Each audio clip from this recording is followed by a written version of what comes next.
Hey there fellow guitar slingers, Josh Rogers here. Today's video is all about the Fractal Audio AX8 amp section and how to get more gain when you're trying to adjust the parameters inside the amps. It can be a little bit scary. You get in there and there's just so many different screens and so many different knobs to turn, and sometimes you wonder, which one am I doing? What should I do? What should I do? So this is designed to help you through that. There's a few extra tweaks that you can do here and there, but I'm just touching on a few basic ones that I think will have the most impact.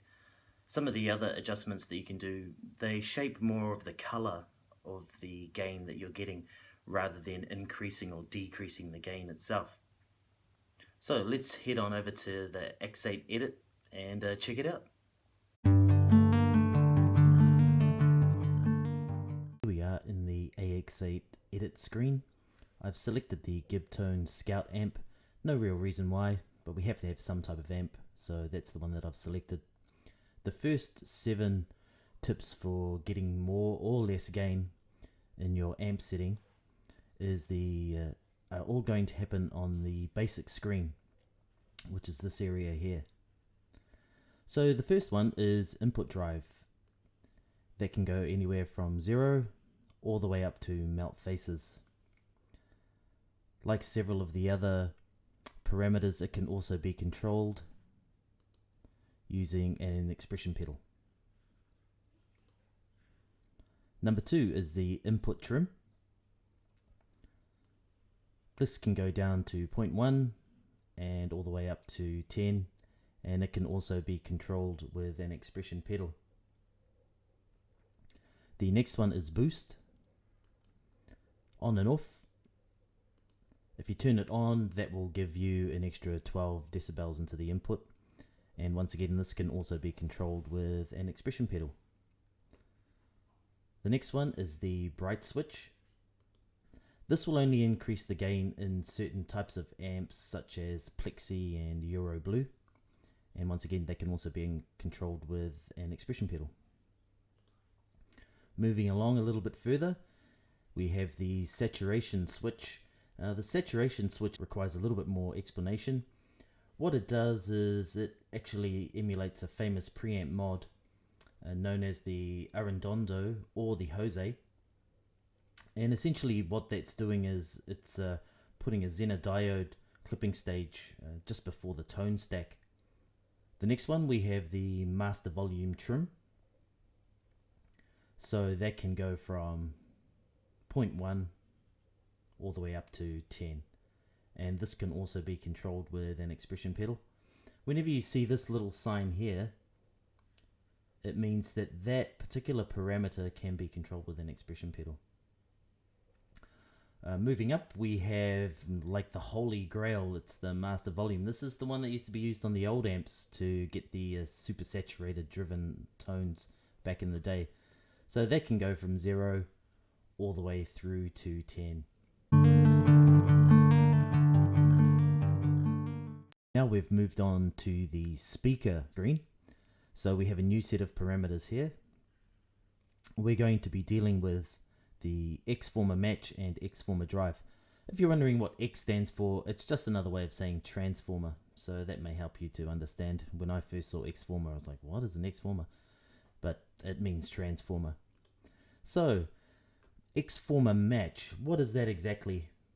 That affects how the virtual power tubes are driven into clipping, and it can be taken from 0.1 all the way across to 10. It's actually related to the master volume. So the more master volume you have, the more pronounced the effect from the XFormer Match will be. Moving on to XFormer Drive. The XFormer Drive affects the way the virtual transformer in the power amp stage operates. So basically this is modeling your core saturation in the output transformer. Goes from 0.01 all the way up to 10. Number 10, a clean boost. So the way to achieve this is to use a filter. So we're going to select the filter, and then you come across to type, and you're going to use null.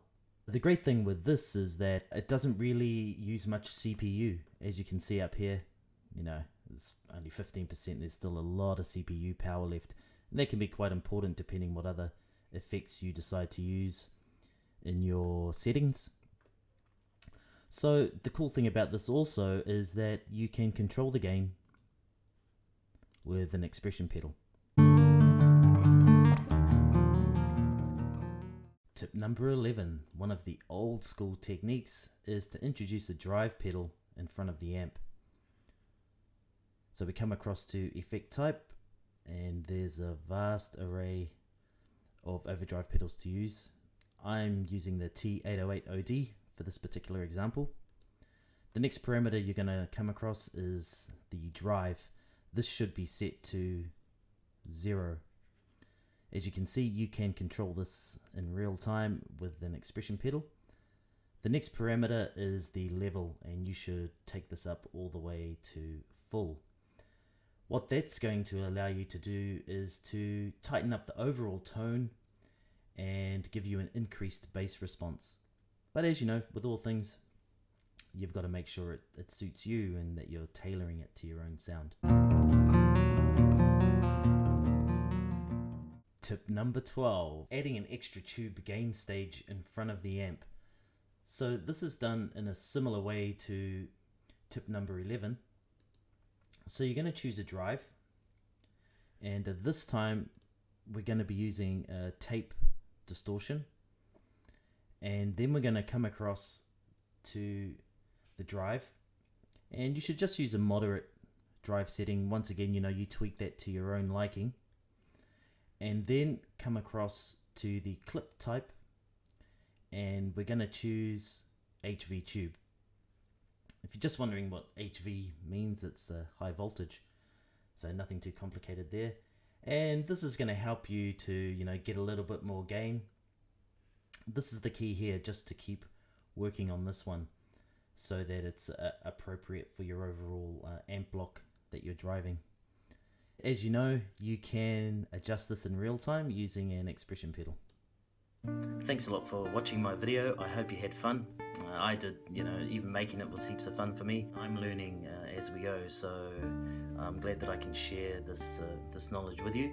If you liked the video, please press like, and if you want to hear more from me, more about Fractal audio information, reviews, free tabs, sheet music, lessons, that kind of thing, please subscribe to my channel and you'll be kept up to date with everything. Peace out, and as you know, let your fingers fly.